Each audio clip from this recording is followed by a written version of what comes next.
se retrouve pour une nouvelle vidéo sur le thème des prophètes. Alors, tout simplement, un prophète n'est pas un diseur de bonne aventure, qu'on mette les choses au clair.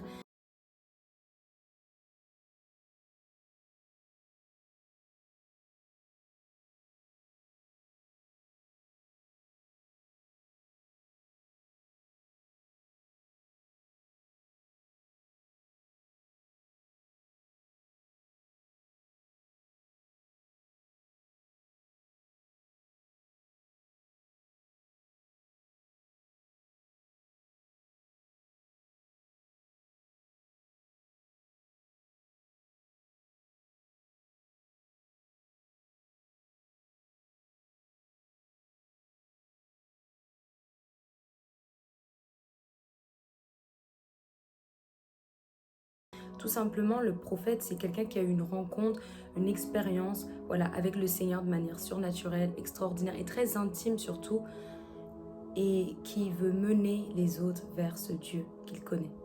Donc, ils sont souvent des marginaux, des personnes qui sont mis en fait à part. Souvent, ils ne sont pas reconnus même par leurs semblables et par les personnes de leur patrie. Et ils posent des actes spéciaux, c'est-à-dire qu'on voit que Élie prie pour que la pluie s'arrête. On voit que Ésaïe il marche nu pendant 3 ans également pour que le peuple de Dieu finalement comprenne la notion d'exil, etc. Et les prophètes sont des personnes vraiment qui amènent le peuple de Dieu vers la repentance, vers la soumission à Dieu, qui veulent faire fuir l'idolâtrie du cœur de l'homme et qui marchent dans la justice et dans l'amour. Tout ça, c'est des choses en fait que les prophètes vont venir faire euh, dans cette génération. Et c'est ce qu'ils ont fait par le passé, sauf qu'ils sont beaucoup jalousés, ils sont beaucoup combattus, ils sont calomniés pour la vérité qu'ils disent. Et souvent, les prophètes vont attaquer, on va dire, les chefs religieux, donc les leaders spirituels. Ils peuvent attaquer les rois, les peuples. C'est ce qui s'est passé dans la Bible, mais c'est ce qui se passe toujours aujourd'hui. Souvent, il peut même avoir des menaces de prison, des menaces de mort, etc. Mais ils veulent proclamer la vérité. C'est ça, en fait, le prophète. Il marche dans la justice et il veut que cette justice puisse être également dans le cœur du peuple de Dieu. Donc, il pose des actes spéciaux, comme je l'avais dit, comme Élie, Ésaïe. Et si je peux parler plus particulièrement de moi, je chante du gospel dans la rue. Et ça, c'est un acte que le Seigneur m'a amené à poser parce que tout simplement j'avais à cœur en fait que toutes les nations en fait croient en Jésus, connaissent le Christ, amen, parce que le Messie revient, il est mort, il est ressuscité, il va revenir. Et c'est en fait le but de l'évangélisation normalement, de faire connaître Jésus au monde entier. Donc ils posent des actes spéciaux, ils sont pas comme tout le monde, je pourrais même dire des fois ils sont bizarres. Tu peux être là, tu parles avec eux comme ça, vous mangez et boum, il te sort une parole. Moi, il y a beaucoup de témoignages où je faisais des lives sur Instagram, je priais pour les gens. Des fois, j'avais des petits creux et tout, parce que des fois, c'était pas forcément des lives où j'avais prévu de prier. Donc là, c'était des lives où tout simplement, je discutais un peu avec les personnes d'Instagram et en mangeant des chips, boum, une parole qui sort, etc. Mais ce n'est pas un marabout, voilà. Donc, faut pas voir en fait le prophète comme un marabout. Pourquoi? Parce que le marabout fait de la divination, il prédit aussi l'avenir. Donc, si on devait résumer le prophète juste à un diseur de bonne aventure ou à quelqu'un qui prédit l'avenir, ça serait insuffisant. Vraiment, le prophète, il est là pour avertir le peuple, il est là pour connecter le peuple de Dieu à Dieu, il est là pour remettre sur le droit chemin et pour faire marcher en fait le peuple dans la justice, dans l'obéissance et pour que tout simplement la crainte soit au milieu en fait du peuple de Dieu. On voit que dans la Bible, il y a beaucoup d'exemples de prophètes dans les livres où on voit qu'ils sont vraiment mis à part parce qu'ils disent la vérité, ils sont vraiment incompris. Et ils sont pas juste là pour prophétiser le mal ou le malheur, mais ils sont là pour dire la vérité. Donc des fois, il y a des bonnes nouvelles, mais des fois, il y a aussi des mauvaises nouvelles. Il faut savoir l'accepter parce que Dieu, quand il nous a créés, on sait très bien qu'avec le péché, on a des défauts, on a des qualités. Et on sait que personne n'est parfait, seul Dieu. Donc on est amené, normalement, en tant qu'enfant de Dieu, à pouvoir marcher dans la repentance. Et c'est ce vers quoi, en fait, le prophète amène les gens vers la crainte, tout simplement. Et le prophète qui marche dans la justice, dans la crainte de Dieu et dans l'amour, eh bien, il vient vivre dans l'abondance. Et c'est pas une abondance où on voit que c'est la richesse extrême, etc. Non, je veux parler vraiment d'abondance où il ne manque de rien. Dieu va pourvoir. Et Dieu peut susciter des personnes. Moi, ça m'est arrivé des personnes qui voulaient me donner des offrandes, des dîmes, voilà. Et le Seigneur, ensuite, quand il confie cette tâche à quelqu'un, qu'il soit établi par un homme de Dieu ou pas, Dieu le connaît. Et ce qui fait que moi, j'ai accepté ces offrandes-là plutôt et ces dîmes tout simplement parce que je ne demande pas, mais je reçois par action de grâce. Petite parenthèse, je reviendrai sur ce point-là plus tard, quand je parlerai dans la deuxième partie, tout simplement, de ce qu'on m'avait prophétisé par rapport aux finances. Amen. Donc, le problème, des fois, c'est qu'on entend dans les églises, voilà, on ne vient pas voir un prophète les mains vides. Parce que tout simplement, il y a un verset dans la parole qui dit ça.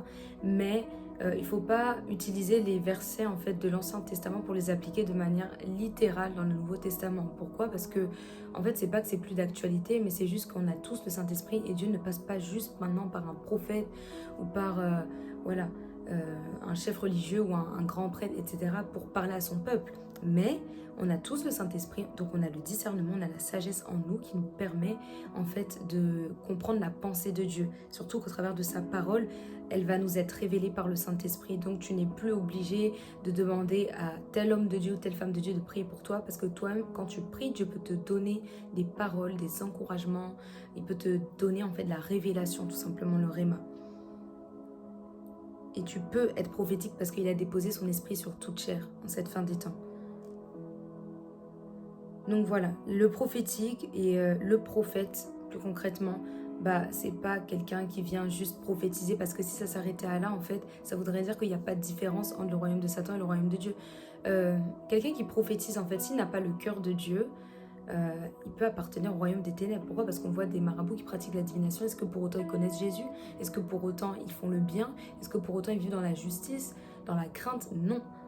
Donc un prophète, c'est d'abord quelqu'un qui a compris la justice de Dieu, qui comprend comment Dieu fonctionne finalement, la pensée de Dieu, même si on ne peut pas connaître toutes les pensées de Dieu, bien sûr, et qu'on peut prophétiser en partie ou connaître le Seigneur en partie, on peut quand même comprendre la direction et la vision en fait que Dieu nous a donnée. Et c'est dans ce sens-là que les prophètes sont utiles, ils font partie des 5 ministères, et ils doivent aussi être pris en compte, ils ne doivent pas être mis à part. Les jalousies ne servent à rien, les calomnies ne servent à rien, parce que Dieu passera par eux, toujours pour révéler ses plans cachés, ou tout simplement pour sortir de la boue, en fait, certaines personnes. Donc c'est pas pour condamner le ministère prophétique, c'est pas pour accuser, mais quand on voit dans la Bible qu'il y avait des prophètes qui parlaient devant les rois, devant les chefs religieux, etc., c'était pas pour le mal, c'était vraiment pour le bien. Parce que quand il y a de la repentance, il y a du salut aussi. Voilà. Donc ceux qui sont de ce monde veulent amasser, mais ceux qui sont de ce monde, du coup, n'ont pas Jésus. Alors que les personnes qui ont Jésus ne veulent pas amasser. Donc c'est à ça que vous reconnaîtrez aussi les vrais prophètes. Parce qu'un faux prophète, il est là juste pour amasser de l'argent, il va te sortir des versets hors contexte, il va te parler de prospérité. Et un prophète de Dieu, en fait, que Dieu a appelé, s'il ne dévie pas, parce qu'il y en a qui sont appelés, ils commencent bien, mais ils dévient, ils s'égarent. Si quelqu'un a bien commencé et qui termine aussi bien, qu'il obéit toujours au Saint-Esprit, etc., eh bien tu vas le reconnaître, parce qu'en fait, ses fruits seront à l'image de Dieu. Et il ne sera pas là pour un but personnel, pour un gain, en fait, gain matériel, gain terrestre. Voilà. Mais il sera là vraiment pour la parole de Dieu, pour la bonne nouvelle. Parce que à la fin du compte, en fait, c'est pour que la parole soit annoncée qu'on a ces dons-là de prophétie. C'est pas pour être vu, c'est pas pour être dans une sorte d'élite. Non, c'est vraiment pour manifester la gloire de Dieu, parce qu'on a besoin des prophètes, surtout en cette fin des temps, on a besoin en fait, de personnes qui parlent de la part de Dieu, de personnes qui ont compris le message de Dieu, de personnes qui vivent dans la crainte et qui peuvent partager ce que Dieu a sur son cœur. Donc ceux qui sont de Jésus n'ont pas pour but d'amasser, mais ceux qui ne sont pas de Jésus ont pour but d'amasser. Et c'est à ça que vous reconnaîtrez les personnes qui sont dans la prospérité. Toujours l'argent, toujours le fait d'avoir des choses qui montrent qu'ils sont arrivés, ils ont eu du succès. Mais quand on est enterré, on n'est pas enterré en fait avec des billets, on n'est pas enterré avec des choses qui ont de la valeur. On retournera poussière comme on est venu poussière. Et personne ne peut se sauver avec de l'argent. Personne ne peut acheter sa place au paradis. C'est pas une place de concert en fait. C'est ton âme en fait que le Seigneur a créée qui veut qu'elle retourne à lui. Donc le prophète est vraiment pas là pour détruire la vie des enfants de Dieu, mais il est là tout simplement pour égayer, pour donner la paix. Parce que la paix, des fois pour venir, ça fait mal. Le Seigneur Jésus, il avait dit qu'il n'est pas venu apporter la paix, etc. Dans le sens où en plusieurs personnes d'une même famille, si quelqu'un décide de désobéir et l'autre qui obéit, il y aura une sorte de guerre, de conflit. Voilà, dans ce sens-là, il n'est pas venu apporter la paix. Mais en vérité, quand on écoute les conseils de Dieu, les instructions, les observations de Dieu, on trouve la paix. Donc au début, ça fait peut-être pas forcément plaisir d'obéir, mais après on comprend que non, le plan de Dieu est mieux que mon plan. Et c'est dans ce sens-là que des fois les prophètes révèlent le plan de Dieu. Des fois, ils peuvent venir vous confirmer des choses que Dieu vous a déjà dit, mais des fois les personnes ne sont pas au courant de leur propre vie. Et là, le prophète entre en action et il parle de la part de Dieu. Mais encore une fois, ça ne s'arrête pas juste à prophétiser des choses pour l'avenir ou dévoiler des choses de la vie présente, parce que le prophète, il opère dans le présent, il est très conscient du présent, mais il est aussi conscient du futur. Voilà, mais le but, c'est aussi d'avertir, de conseiller. C'est pour ça, moi, par exemple, pour ma part, j'ai ce rôle-là de conseiller les hommes de Dieu.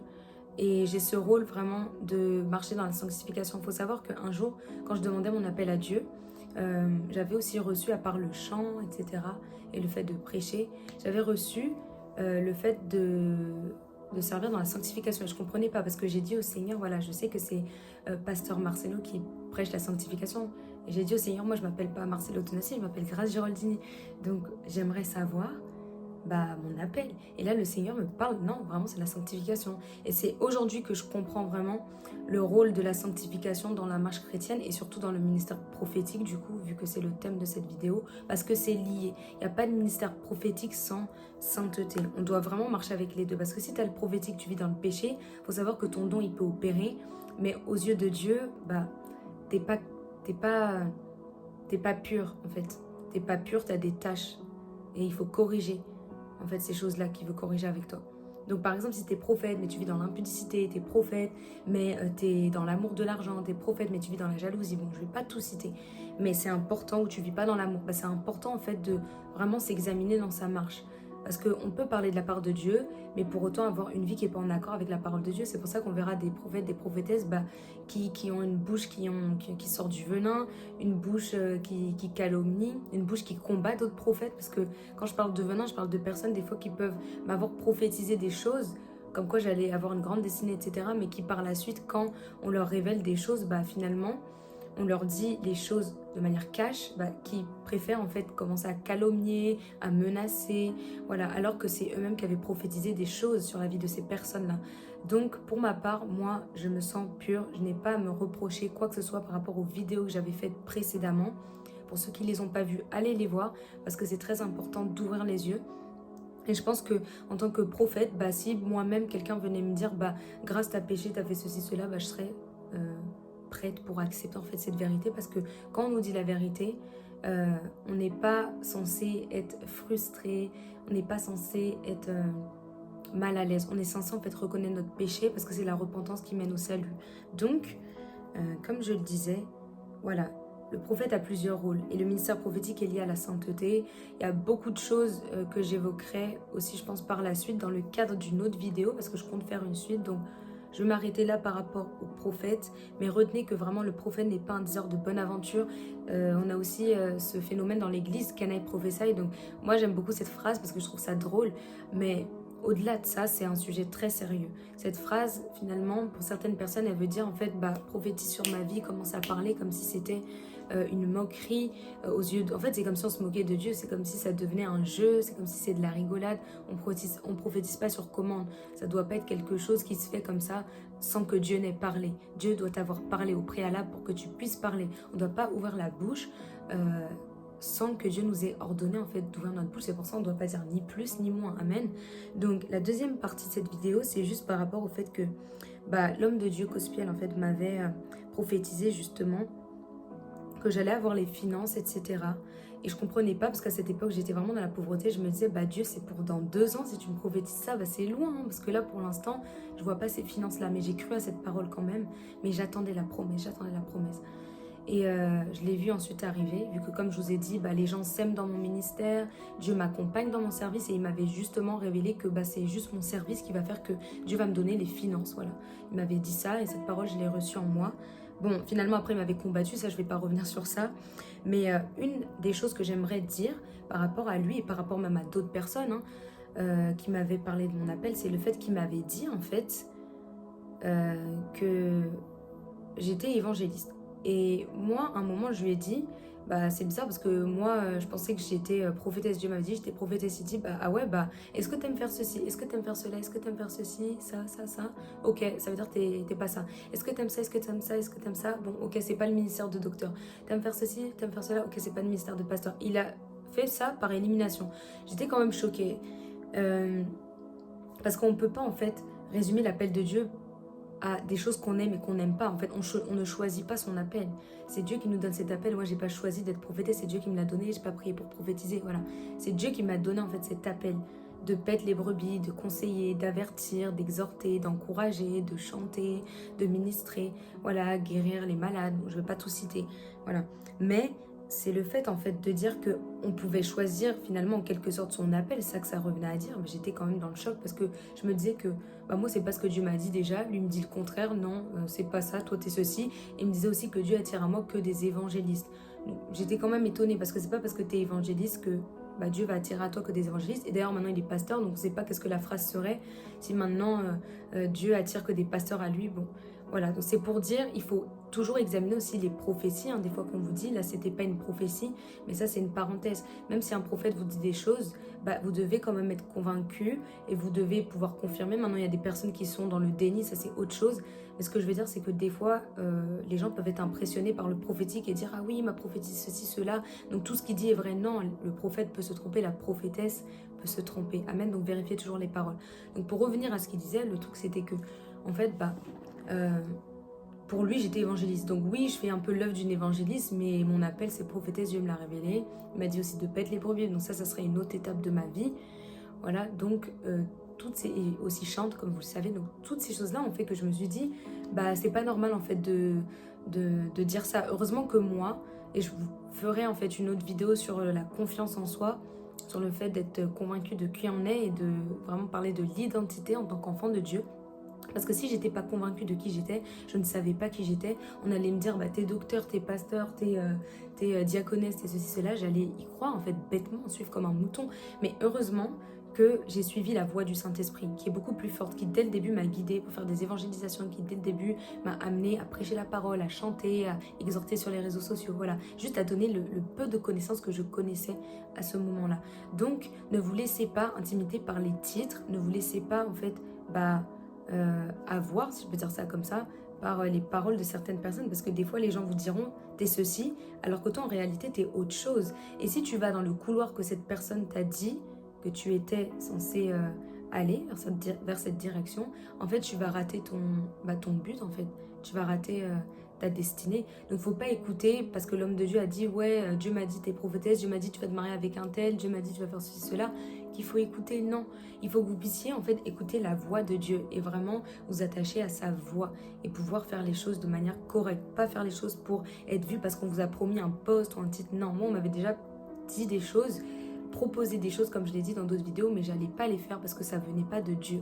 Et heureusement que je savais que j'étais moi prophétesse et personne n'allait me faire penser autre chose. Donc faites attention parce que il a pu faire cette erreur, soit c'est une erreur, soit c'est fait de manière consciente, je ne sais pas. Je pense que ça peut plus être une erreur parce que souvent les gens ne reconnaissent pas les prophètes. En fait, ils pensent que les personnes sont prophétiques, ils ont des dons, mais c'est difficile pour les gens d'accepter que quelqu'un est prophète. Peut-être les gens s'imaginent que cette personne va venir, je sais pas, avec soit une certaine tenue, une certaine manière de parler, elle va agir de telle ou telle manière, mais il y a des prophètes qui sont très humbles, il y a des prophètes qui sont plutôt discrets, il y en a qui prophétisent pas souvent, il y en a qui prophétisent beaucoup, ça dépend en fait. Mais on peut pas dire à quelqu'un, ouais non, toi t'es ceci parce que t'aimes prêcher, t'aimes évangéliser, bah du coup t'es évangéliste, toi t'aimes sonder les écritures, donc toi t'es docteur. Non, ça se définit pas juste comme ça. Il faut que toi aussi, de ton côté, même si l'homme de Dieu a parlé, il faut que toi aussi tu puisses demander à Dieu, bah c'est quoi mon appel? Moi j'ai posé des questions à Dieu, en fait, et il m'a répondu. Donc, comme je le disais, voilà, il m'avait révélé le ministère, plutôt, il m'avait révélé la sanctification, cet appel-là. Et c'est vrai que j'étais choquée, mais je comprends maintenant pourquoi, parce que en cette fin des temps, vraiment, on a besoin, dans la francophonie, bah, de personnes qui s'abandonnent à l'évangile qui est pur, pas chercher à servir Dieu pour un gain personnel, pour la richesse, pour les vues, pour les likes, pour les nombres d'abonnés, pour le succès terrestre, mais vraiment pour ce que Dieu a fait pour nous à la croix. C'est pour ça qu'on décide en fait de lui donner notre vie. Donc j'espère que cette vidéo t'a plu. Je ferai une suite pour parler un peu plus en profondeur de certains prophètes. Je reviendrai sur certaines personnes qui ont pu m'inspirer ou des personnages tout simplement qui ont eu un impact vraiment sur leur génération. Mais n'oublie pas, le prophète n'est pas un diseur de bonne aventure, c'est pas un marabout. C'est vraiment quelqu'un qui parle de la part de Dieu, qui avertit, qui a une relation avec le Seigneur et qui amène vers la repentance, qui conseille, qui avertit, qui donne de l'amour et qui rappelle la justice de Dieu. Donc sois béni et on se retrouve dans une autre vidéo. Bye. I gotta break the tight collar, and I gotta do it now. Normally I won't let this break me, so I decided today. Woke up this morning, I'm blessed. Food on my table, I'm blessed. Clothes on my back, yeah, I'm blessed. I'm blessed, I'm blessed. The devil already know I'm winning. The devil already know I'm winning. The devil already know I'm winning. The devil already know